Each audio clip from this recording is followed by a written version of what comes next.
अगर पाकिस्तान पर भारत हमला करता है तो तुर्की और सऊदी दोनों मिलकर उसको बचाएंगे। ये गठबंधन सीधे तौर पर नाटो और अमेरिका पर निर्भरता घटाने वाला कदम है। वहीं पाकिस्तान के लिए यह भारत के खिलाफ बनाई जा रही रणनीति माना जा सकता है कि अगर तुम डिफेंस पैक्ट साइन करते हो तो हम भी कुछ वैसा करेंगे। और मत भूलना, तुम्हारा जो डिफेंस पैक्ट है पाकिस्तान तुम्हारे काम नहीं आएगा, तुर्की कभी नहीं आएगा, लेकिन हम जब डिफेंस पैक्ट करेंगे तो ये कॉन्क्रीट है, ये एक्चुअल में इंप्लीमेंट होगा। इस संभावित गठजोड़ की खासियत यह है कि इसमें शामिल हर देश अपनी अलग रणनीति ताकत लेकर आ रहा है। कि अगर पाकिस्तान पर हमला हुआ तो तुर्की पर हमला माना जाएगा, तुर्की पर हमला हुआ तो पाकिस्तान पर हमला माना जाएगा। यानी कि एक प्रकार का नाटो टाइप अलायंस बनता चला जा रहा है। यानी कि ऐसा गठबंधन बनता चला जा रहा है जिसकी कल्पना मुस्लिम राष्ट्र इस्लामिक नाटो के रूप में करते हैं। उसमें से 3 प्रमुख देश अगर इस तरह की घटना में इनलीन होंगे तो उसके मायने बहुत गंभीर होंगे। इन तीनों का मिलना भारत और इजराइल को बहुत पहले से पता के साथ जो एकॉर्ड है वो स्ट्रक्चर्ड कोऑपरेशन करेगा, जॉइंट मिलिट्री एक्सरसाइज तीनों देश मिलकर करेंगे, टेक्नोलॉजी ट्रांसफर होगा, joint defence manufacturing, defence industrial production कैसे करना है और इंटेलिजेंस शेयरिंग कैसे करनी है। तो इन पश्चिम एशिया की राजनीति में बड़ा गेम बदलने वाला है, क्योंकि पाकिस्तान, तुर्की और सऊदी अरब एक ऐसे त्रिपक्षीय रक्षा समझौते को अंतिम रूप देने में जुटे हैं जिसे क्षेत्र में नया सुरक्षा गठबंधन माना जा रहा है। CNN न्यूज 18 की रिपोर्ट के मुताबिक सूत्रों ने कहा है कि इस डील की लगभग सभी शर्तों पर सहमति बन चुकी है और अब इसे औपचारिक रूप देने की तैयारी चल रही है। अगर ये डील हो जाती है तो ये इस्लामिक नाटो कहा जाएगा। इसी कड़ी में तुर्की के राष्ट्रपति रेसेप तैयब एर्दोगान भी शुक्रवार को यानी कि 7 अगस्त को सऊदी अरब पहुंच रहे हैं। यहाँ उनकी मुलाकात क्राउन प्रिंस मोहम्मद बिन सलमान MBS, जिसको हम कहते हैं, पाकिस्तान के प्रधानमंत्री शहबाज शरीफ और सेना प्रमुख फील्ड मार्शल आसिम मुनीर से होगी। रॉयटर्स की रिपोर्ट के मुताबिक 7 अगस्त को डील पर फाइनल साइन होगा। शहबाज और मुनीर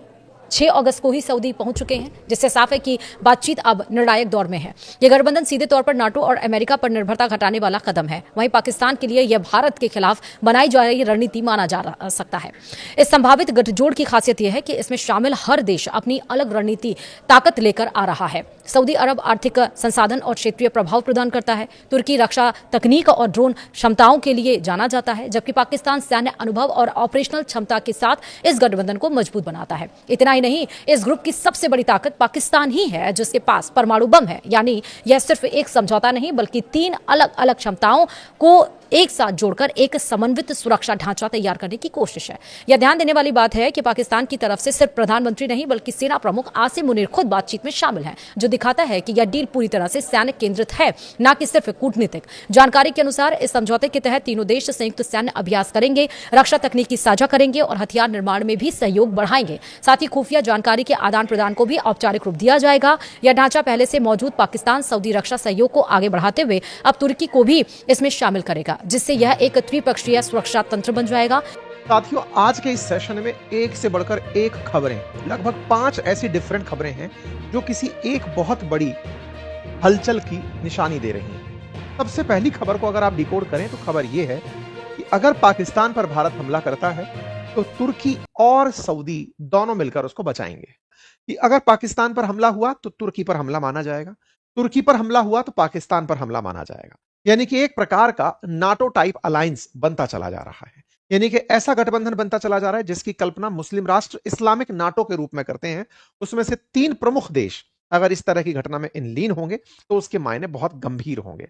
इन तीनों का मिलना भारत और इजराइल को बहुत पहले से पता था।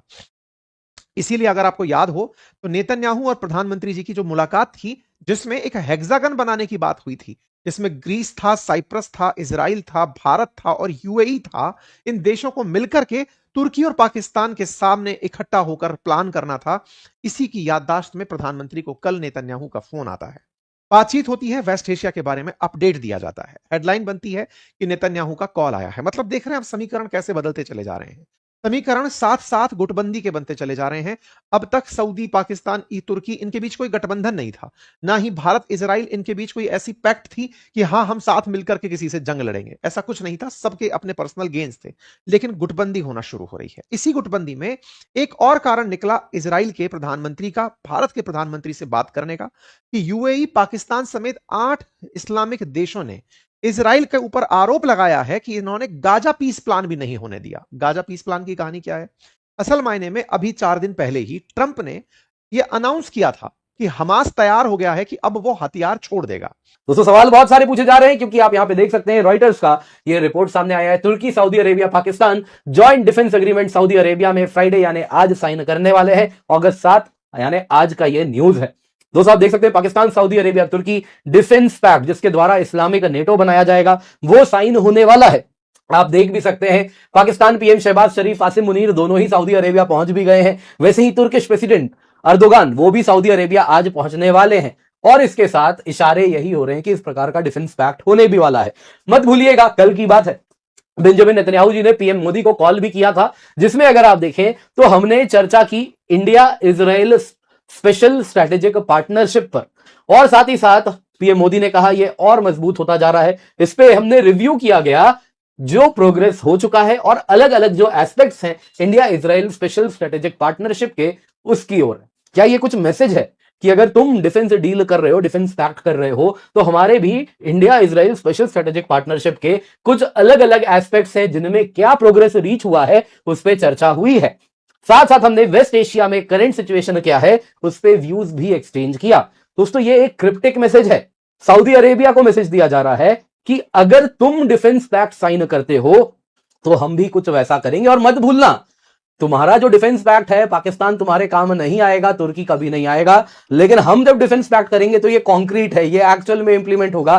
कि अब तक सऊदी पाकिस्तान जब तक इन्वॉल्व थे तो खास टीत नहीं था, लेकिन तुर्की के आने के बाद चीजें काफी बदल सकती हैं। अब तक हमें क्या पता चला है, देखिए दोस्तों एक सीनियर टर्किश इंटेलिजेंस सोर्सेज ने भारतीय मीडिया को कहा है कि देखिए ट्राइलैटरल फ्रेमवर्क जो है वो ऑलरेडी काफी लंबे समय से चर्चा हो रही थी और अब इसका अप्रूवल मिल गया है। तीनों देशों के लीडरशिप ने इसे अप्रूव कर दिया है और इसके साथ जो एकॉर्ड है वो स्ट्रक्चर्ड कोऑपरेशन करेगा, ज्वाइंट मिलिट्री एक्सरसाइज तीनों देश मिलकर करेंगे, टेक्नोलॉजी ट्रांसफर होगा, joint defence manufacturing, defence industrial production कैसे करना है और इंटेलिजेंस शेयरिंग कैसे करनी है। तो इन सारे आयामों पर तो चर्चा हो ही रही है, ऑलरेडी स्टैब्लिश हो ही रहा है। इसके सिवा डिवीजन ऑफ लेबर बड़ा क्लियर है, सऊदी अरेबिया पैसा देगा और साथ साथ अगर आप देखें तो प्रोक्योरमेंट पाइपलाइन वगैरह इसका रहेगा और पैसा रहेगा।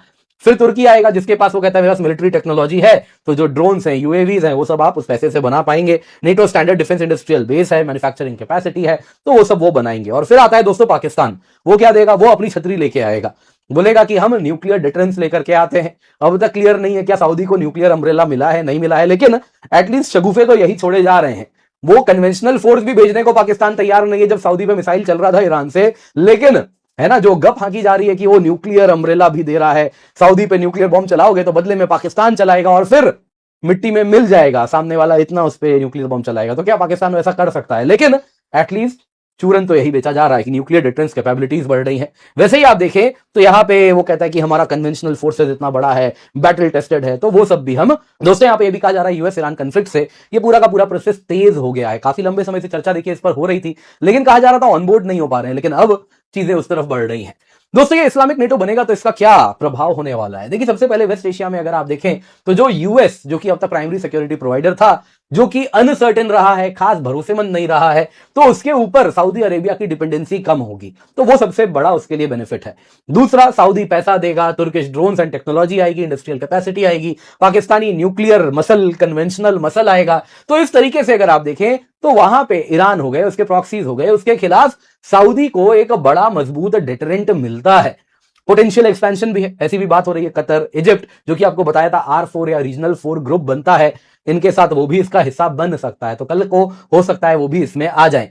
बाकी दोस्तों इससे पाकिस्तान की रेलेवेंस बढ़ रही है। इस तरीके से अगर आप देखें तो इस्लामाबाद को स्ट्रेटेजिक डेप्थ मिल रहा है सऊदी अरेबिया के अंदर ऑपरेट करने का, उसकी मिलिट्री इंडस्ट्रियल बेस को नया फाइनेंसर मिल रहा है कि पाकिस्तान के वेपन्स प्रोक्योरमेंट के लिए कोई बैकर आ गया तो सऊदी पैसा आने वाला है। वैसे ही अगर आप देखें तो पाकिस्तान अब न्यूक्लियर अम्ब्रेला बांटना शुरू कर दिया है, जो कि क्लियरली दिखने मिल रहा है।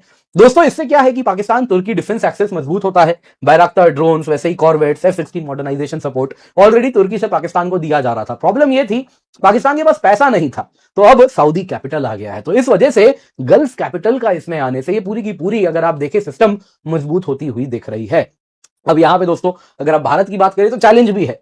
देखिए जब तक सऊदी पाकिस्तान के बीच में स्ट्रेटेजिक म्यूचुअल डिफेंस एग्रीमेंट था तो हम नाराज जरूर थे, लेकिन सऊदी ने हमें आश्वासन दिया था कि देखिए ये इंडिया के खिलाफ इस्तेमाल बिल्कुल भी नहीं होगा, सऊदी को प्रोटेक्ट करना है पाकिस्तान को, सऊदी नहीं करेगा पाकिस्तान को किसी भी प्रकार से मदद, पाकिस्तान को सऊदी को मदद करना है, बदले में लोन वगैरह पाकिस्तान का सऊदी ध्यान रख लेगा, बस इतना ही था।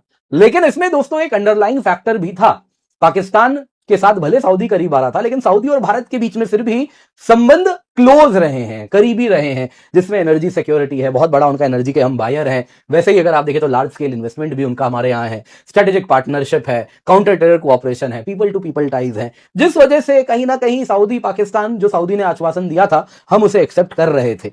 लेकिन अब जो तुर्की आ गया है, ये एक अगर आप देखें तो बड़ा ही मैलिग्नेंट बैड प्लेयर है। अगर आप देखें तो तुर्की का स्टैंड बड़ा क्लियर रहा है, भारत के खिलाफ रहा है।